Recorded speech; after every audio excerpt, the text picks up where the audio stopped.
പഴയ നിയമത്തില് സമാഗമന കൂടാരത്തെ കുറിച്ച് പഠിക്കുമ്പോൾ അതിലുള്ള ഉപകരണങ്ങൾ, സമാഗമന കൂടാരത്തിന്റെ തൂണുകളിൽ എല്ലാം സ്വർണം പൂശണം എന്നാണ് പറയുന്നത്. അതുപോലെ തന്നെ പുതിയ നിയമത്തിലേക്ക് വരുമ്പോൾ സ്വർഗത്തെ കുറിച്ച് പഠിപ്പിക്കുമ്പോൾ പറയുന്നു തങ്കം നിർമ്മിതമാണെന്നാണ് പറയുന്നത്. അപ്പൊ അങ്ങനെയുള്ള അത് പറഞ്ഞ് നമ്മളെ കൊതിപ്പിക്കുകയും ഇവിടെ അത് ഉപയോഗിക്കുകയും ചെയ്യരുത്. കോൺട്രാഡിക്ഷനാണ് പറയുന്നത്. ഇവിടെ നമ്മൾ സ്വർണം ഉപയോഗിക്കാതിരുന്നാൽ, സ്വർണം ഉപയോഗിച്ചാൽ പണി കിട്ടും. ഇവിടെ നമ്മൾ സ്വർണം ഉപയോഗിക്കാതിരുന്നാൽ നമുക്ക് അവിടെ ഒരു വീടുണ്ട്. സ്വർണത്തിന്റെ വീട്, സ്വർഗത്തിലൊരു വീടുണ്ട്.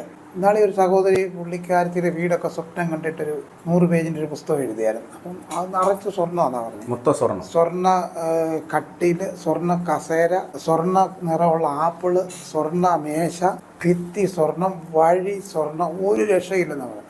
എന്നിട്ട് പുള്ളിക്കാരത്തി പറഞ്ഞത്, ഞാനിവിടെ സ്വർണ്ണമൊക്കെ തിരിച്ചത് കൊണ്ടാണ് എനിക്കവിടെ എന്ത് ചെയ്തത്. അത് വൈരുദ്ധ്യമല്ലേ പറയുന്നത്? വൈരുദ്ധ്യമാണ് പറഞ്ഞത്. ഇപ്പം സമാഗമന കൂടാരത്തിലെ ഉപകരണങ്ങളെല്ലാം തന്നെ താമ്രം, വെള്ളി കൊണ്ടൊക്കെ ഉപയോഗിച്ച ഉപകരണങ്ങൾ. പുതിയ നിയമസഭയുടെ നിഴലാണ് അതെന്ന് പറയാറുണ്ട്. പുതിയ നിയമസഭ പൊരുളാണ്, അത് നിഴലാണ് എന്നൊക്കെ പറഞ്ഞ് വ്യാഖ്യാനിക്കുന്നുണ്ട്. അതൊക്കെ വെറുതെ ഈ മുട്ടാത്തർക്കങ്ങൾ പറയുകയാണ്.